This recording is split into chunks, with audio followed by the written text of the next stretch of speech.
Chapter 3. Pascal, what am I going to do? Blondie asked. Rapunzel had run off to talk to the gardener to smooth things over. Blondie felt awful. I just wanted Rapunzel to see how helpful I am, Blondie said. A new palace pet is on the way. I don't want Rapunzel to forget me. She let out a small sigh. Pascal shook his head. Don't be silly, he said. Rapunzel loves you, and she'll love you just as much when she gets a new pet. Really? Blondie asked. Of course, Pascal said. For years, I was Rapunzel's only animal friend. Then she got you and Summer, and Meadow came later, remember? Blondie nodded. And she loves us all, Pascal said. He turned and climbed over the palace wall. Blondie felt a little better. She sat down, but after a minute, she got up. She paced the courtyard. She loved them all because they were all different. But what if Rapunzel got another pony? Blondie was the only pony. Pascal had told her not to worry, but she couldn't help it. The flowers had been a bad idea. She could still find another way to be helpful. What could she do? Rapunzel's painting caught her eye.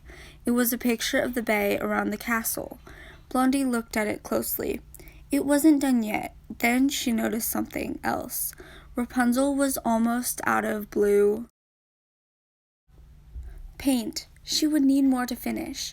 Water meant she needed a lot of blue. Blondie could make more. She imagined how happy Rapunzel would be. Blondie had never made paint before, but she had watched Rapunzel do it many times. She could figure it out. She sat down to think. What was blue? The sky was blue, but Blondie couldn't make paint from the sky. Water was blue. Sometimes Pascal was blue. What else was blue? Huckleberries. That was it. Huckleberries would be perfect for making blue paint. Blondie knew about a huckleberry bush not far away. It was next to the stables. All the horses ate from it.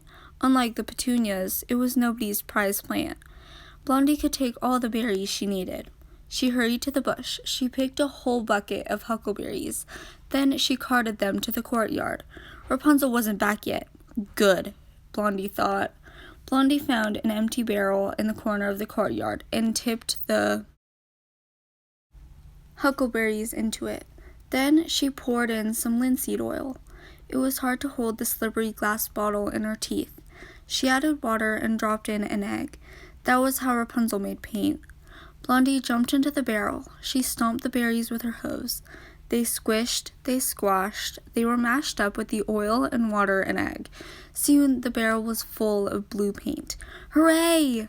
Blondie leaped out of the barrel. She couldn't wait to show Rapunzel. Blondie raced across the courtyard. She climbed the palace steps and neighed loudly. Blondie? She heard Rapunzel call.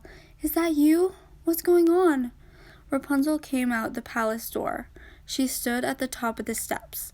Her hand flew to her mouth. Then she started to laugh. Is that blue paint? She asked. Blondie nodded. But how did Rapunzel know? She had left the barrel of paint back in the courtyard.